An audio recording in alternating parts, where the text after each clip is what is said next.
नमस्कार मित्रों, ज्ञान प्रवाह के इस अंक में आपका स्वागत है। पाठ को प्रारंभ करने से पहले आप सबसे निवेदन है कि आप सभी लोग इस चैनल को लाइक और सब्सक्राइब जरूर करें, साथ ही बेल आइकन को जरूर दबाएं, जिससे आने वाले वीडियोस की जानकारी आपको समय पर मिलती रहे। प्रिय मित्रों, इस अंक में हम NCERT CBSE द्वारा अनुमोदित 6th कक्षा की संस्कृत पाठ्य पुस्तक रुचिरा भाग 1 के चतुर्थ पाठ विद्यालय के द्वितीय भाग में पाठ के अर्थ को समझेंगे। आइए पाठ के अर्थ को समझते हैं। एषः विद्यालय। आपने रुचिरा भाग 1 के प्रथम पाठ में पुल्लिंग एतत् शब्द के बारे में पढ़ा है। यह समीपस्थ सूचना देता है, अर्थात एषः का अर्थ होगा यह, विद्यालय का अर्थ स्कूल, एषः विद्यालय का अर्थ होगा यह विद्यालय। अब देखिए यहाँ पे एक बात ध्यान देने योग्य है कि यह विद्यालय, ये वाक्य पूरा नहीं लग रहा, इसलिए अस्ति यह है, इसको आप स्वयं से अन्वय कर लेंगे। अब वाक्यार्थ होगा एषः विद्यालयः अस्ति, यह विद्यालय है। अत्र छात्राः शिक्षकाः शिक्षिका च सन्ति। अत्र का क्या अर्थ होगा यहाँ पे? यहाँ। छात्राः का अर्थ क्या होगा? विद्यार्थी। शिक्षकाः, शिक्षकाः का मतलब अध्यापक। शिक्षिका का मतलब महिला अध्यापक, अध्यापिका। च का अर्थ होता है और संति का अर्थ होगा है। अब वाक्यार्थ क्या बनेगा? एक बार स्वयं से प्रयास किए। बिल्कुल सही, यहाँ छात्र शिक्षक और शिक्षिकाएं हैं। आगे देखते हैं। एषा संगणक यंत्र प्रयोगशाला अस्ति। एषा आपने रुचिरा भाग 1 के द्वितीय पाठ में एतत् सर्वनाम के स्त्रीलिंग शब्द रूप को पढ़ा होगा। इसका स्वरूप चलता है एषा, एते, एताः। एषा का अर्थ क्या होता है? यह, दिस। एषा का अर्थ क्या होगा? यह। अब संगणक यंत्र प्रयोगशाला, प्रयोगशाला शब्द आपने बहुत सुना होगा, आपके विद्यालय में भी होगा। बिल्कुल सही, प्रयोगशाला को कहते हैं लैब। संगणक, संगणक यंत्र किसे कहते हैं? चित्र में देखिए, कंप्यूटर को बोलते हैं। तो अब वाक्यार्थ क्या बनेगा? यह कंप्यूटर लैब, अस्ति का अर्थ होता है, यह कंप्यूटर लैब है, यह संगणक यंत्र प्रयोगशाला है। आगे देखते हैं। एतानि संगणक यंत्राणि सन्ति। पहली पंक्ति में प्रथम पाठ से शब्द था, द्वितीय पंक्ति में द्वितीय पाठ से। अब एतानि आपके रुचिरा भाग 1 की तृतीय पाठ अकारांत नपुंसक लिंग सर्वनाम शब्द से आया है। एतानि का क्या अर्थ होता है? यह भी समीपस्थ वस्तु के बारे में बताता है और इसका शब्द रूप चलता है एतत्, एते, एतानि। एतत् का अर्थ होता है यह, एते का अर्थ का मतलब ये दोनों, एतानि का अर्थ हुआ ये सब। अब वाक्यार्थ क्या हुआ? एतानि, ये सब। संगणक यंत्राणि सन्ति। संगणक यंत्राणि का मतलब कंप्यूटर, ये सब कंप्यूटर। सन्ति का अर्थ है, ये सब कंप्यूटर हैं, ये सब संगणक यंत्र हैं। आगे चलते हैं। एतत् अस्माकं विद्यालयस्य उद्यानम अस्ति। देखिए आपके विद्यालय में जो जो वस्तुएं होती है ना, उन चीजों के बारे में इस पाठ में बताया गया है। पहला शब्द है एतत्। ये शब्द आपके तृतीय पाठ अकारांत नपुंसक लिंग सर्वनाम शब्द में आया है। एतत्, एते, एतानि। इसके पहली लाइन में भी आपने पढ़ा था एतानि शब्द, इसी का एक वचन बनता है एतत्, जिसका अर्थ होता है यह। अस्माकम, अस्माकम का क्या अर्थ होता है? हमारे। विद्यालयस्य, देखिए जहां भी स्य दिख जाए ना, वहां पे का, के, की, ये इन तीन में से कोई एक जोड़ दिया करिए। तो विद्यालय का अर्थ होगा विद्यालय का। उद्यानम, उद्यानम का अर्थ क्या होता है? चित्र में देखिए, आपने सुना भी होगा, हिंदी में इसका प्राय उपयोग होता है। उद्यान का अर्थ होता है बगीचा या पार्क। अस्ति का अर्थ है। वाक्यार्थ आप स्वयं कीजिए। यह हमारे विद्यालय का उद्यान है। अग्रे चलामः। उद्याने पुष्पाणि सन्ति। उद्याने, उद्याने शब्द का क्या अर्थ होगा? बिल्कुल सही, बगीचा या पार्क। नपुंसक लिंग सप्तमी एक वचन में उद्यान शब्द का बनता है उद्याने। सप्तमी का कारक चिन्ह क्या होता है? में, पे, पर। तब उद्याने का क्या अर्थ होगा? उद्यान में। पुष्पाणि सन्ति, उद्यान में पुष्पाणि सन्ति। ये पुष्पाणि शब्द नपुंसक लिंग प्रथमा बहुवचन का रूप है। अतः पुष्पम, पुष्पे, पुष्पाणि में पुष्पाणि का अर्थ होगा ढेर सारे पुष्प, और सन्ति का अर्थ क्या होगा? है। तो अब वाक्यार्थ क्या बनेगा? उद्यान में पुष्प हैं। अग्रे चलामः। वयम अत्र क्रीडामः पठामः च। वयम, वयम शब्द अस्मत् शब्द के प्रथमा बहुवचन में बनता है। अहम, आवाम, वयम। अहम का अर्थ क्या होता है? मैं। आवाम का अर्थ क्या होगा? हम दोनों। और वयम का हम लोग। अब वयम अत्र क्रीडामः पठामः च। देखिए वयम का अर्थ क्या हो जाएगा, हम लोग। अत्र शब्द इसके पहले भी आ चुका है, एक बार स्मरण करने की कोशिश कीजिए। अत्र का क्या अर्थ होता है, बिल्कुल सही, अत्र का अर्थ होता है यहाँ। क्रीडामः, जानते हैं बच्चों को क्रीड़ा जो होती है ना बहुत पसंद होती है। क्रीड़ा ये शब्द आपने सुनी भी होगी। चित्र की ओर देखिए, ये दोनों बच्चे क्या कर रहे हैं, खेल रहे हैं। क्रीडामः का क्या अर्थ होगा, खेल रहे हैं। पठामः, इस समय आप क्या कर रहे हैं, पढ़ रहे हैं। चित्र में देखिए ये दोनों बच्चे क्या कर रहे हैं, ये दोनों भी पढ़ रहे हैं। पठामः का क्या अर्थ होगा, पढ़ रहे हैं। च का अर्थ पहले ही पढ़ चुके हैं, च का अर्थ होता है अ। अब वाक्य का क्या अर्थ होगा, हम सब यहाँ खेलते और पढ़ते हैं। अग्रे चलामः ऋचा तव नाम किम। किम ये शब्द आपने बहुत बार सुना होगा, खास करके आपने तीसरे पाठ में किम शब्द के बारे में पढ़ा। किम शब्द का अर्थ होता है क्या। तब का अर्थ क्या होगा, तुम्हारा। नाम का अर्थ आप जानते ही हैं, तुम्हारा नाम क्या है। अब वाक्यार्थ क्या होगा, तुम्हारा नाम क्या है। आगे देखते हैं, प्रणवः मम नाम प्रणवः। देखिए इसके पहले के चित्र में क्या कर रही, ऋचा पूछ रही तुम्हारा नाम क्या है, और अब क्या प्रणव क्या बोल रहा है, मम नाम प्रणवः। मम का क्या अर्थ होना चाहिए यहाँ पर, नाम प्रणवः, ये तो फिक्स है, नाम मतलब नाम, नेम, और प्रणवः मतलब प्रणव उसका नाम है। मम का क्या अर्थ हो जाएगा, मेरा।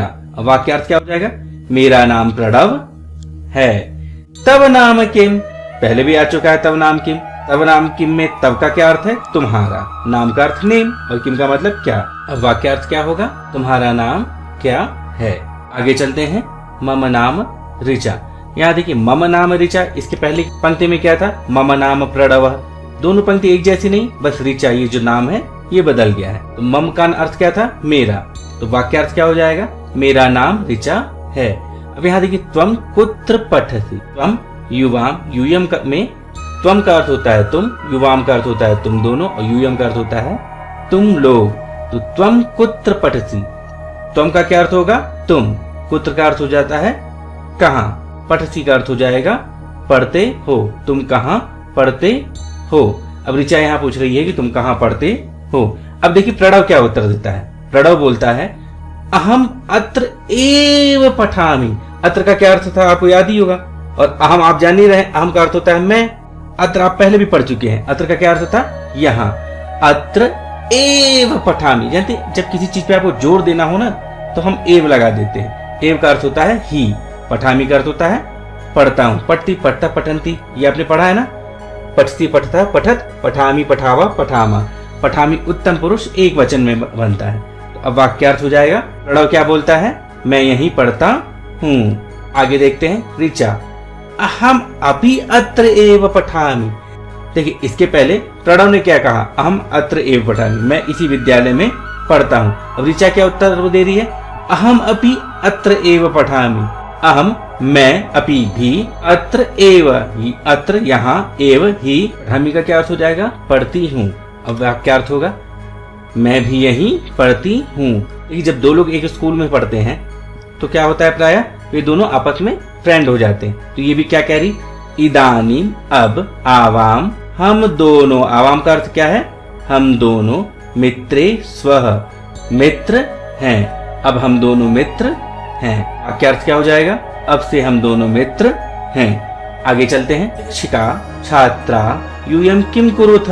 यहाँ पे एक शिक्षिका है, शिक्षिका है ना, वो अपने छात्रों से कुछ पूछ रही है। क्या पूछ रही है, यूयम किम कुरुथ। छात्राओं, यूयम तुम लोग, किम क्या, कुरुथ करते हो। ये शिक्षिका जो है ना वो अपने छात्रों से पूछ रही है, छात्रों तुम लोग क्या कर रहे हो। आगे चलते हैं, छात्राः आचार्ये वयम गच्छामः। देखिए आचार्य का अर्थ हो जाएगा आचार्य शिक्षिका, और छात्रा है बहुत सारी छात्राएं। वयम, वयम आप पहले ही पढ़ चुके हैं। वयम का क्या अर्थ था, अहम आवाम वयम। वयम का क्या अर्थ है, हम लोग। गच्छामः जाते हैं, जा रहे हैं। हम लोग जा रहे हैं, हम लोग जाते हैं। वाक्यार्थ क्या हो जाएगा, हम लोग जा रहे हैं। देखिए यहाँ एक विषय ध्यान देने लायक है, क्या, छात्रा। ये जो छात्रा है ना ये बहुवचन है, क्या बनता है, बालिका बालिके बालिकाः, छात्रा छात्रे छात्राः। तो छात्राः बहुवचन है जिसका अर्थ हो जाएगा छात्राएं। और शिक्षिका के लिए क्या शब्द यहाँ पे प्रयोग किया है, आचार्य। देखिए आचार्य शब्द से ना संबोधन में आचार्य बनता है। जब आपको किसी को कॉल करना हो, किसी को बुलाना हो, बुलाते हैं तो उसके लिए हम संबोधन का प्रयोग करते हैं, और आचार्य का संबोधन में बनता है आचार्य। अब वाक्यार्थ क्या हो जाएगा? छात्राएं क्या कह रही है अपनी आचार्य से? आचार्य हम लोग जा रहे हैं। आगे देखते हैं, शिक्षिका वयम कुत्र गच्छत। देखिए इसके पूर्व पंक्ति में छात्राएं कह रही हैं वयम गच्छामः, हम लोग जा रहे हैं। तो अब शिक्षिका क्या कर रही है? वो पूछ रही है यूयम कुत्र गच्छथ। यूयम का क्या अर्थ होगा? आप इसे पहले भी देख चुके हैं। वम युवाम यूयम युष्मत शब्द के बहुवचन में बनता है यूयम। यूयम का क्या अर्थ होता है? तुम लोग।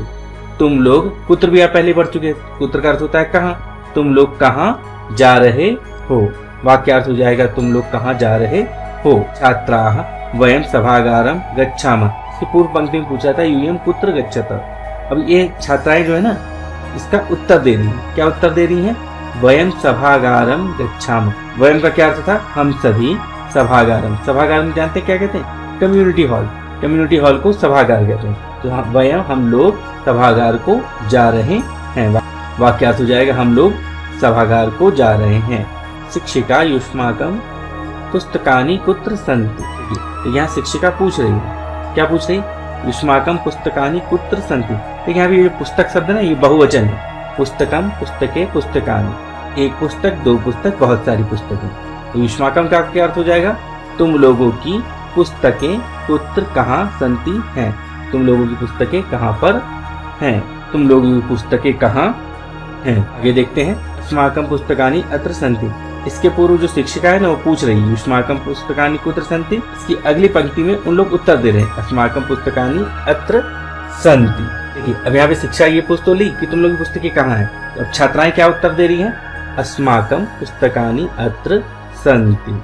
अस्माकम का अर्थ होता है हम लोगों की, हमारी। पुस्तकानि का अर्थ होता है पुस्तकें, और अत्र का अर्थ हो जाएगा यहाँ। सन्ति का अर्थ हो जाएगा है। अब वाक्य अर्थ हो जाएगा हमारी पुस्तकें यहाँ हैं। अब अगली पंक्ति जो है, शिक्षक जो है छात्रों से पूछ रहा है। शिक्षकः छात्रौ युवाम किम कुरुत। यहाँ पे छात्रौ ये शब्द है ना, ये द्विवचन का है। छात्र, छात्रौ, छात्रा। एक छात्र, दो छात्र, कई छात्र। तो छात्राओं का क्या अर्थ हो जाएगा? चित्र में भी देखिए कितने छात्र हैं, गिनिए, एक और दो। तो हो जाएगा छात्रौ, दो छात्र, युवाम तुम दोनों, किम क्या, कुरुतः करते हो, कर रहे हो। वाक्य अर्थ हो जाएगा तुम दोनों क्या कर रहे हो। छात्रों तुम दोनों क्या कर रहे हो। देखिए छात्र क्या उत्तर देते हैं? आचार्य आवाम श्लोकम गायावह।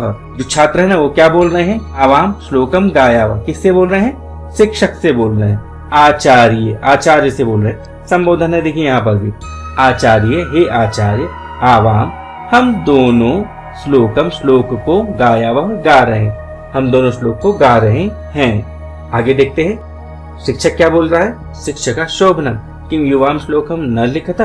ये शिक्षक, जो शिक्षक है वो बोल क्या रहा है? शोभनम, वेरी गुड, बहुत अच्छे। किम क्या, युवाम तुम दोनों, श्लोकम न लिखता, श्लोक को न नहीं लिखता, लिखते हो, लिख रहे हो। वाक्यार्थ हो जाएगा बहुत सुंदर, बहुत अच्छे, क्या तुम दोनों श्लोक को लिख नहीं रहे हो। छात्र क्या उत्तर दे रहे हैं? आवाम लिखावह, पठावह, गायावह, चित्राणि अपि रचयावह। छात्र क्या बोल रहा है?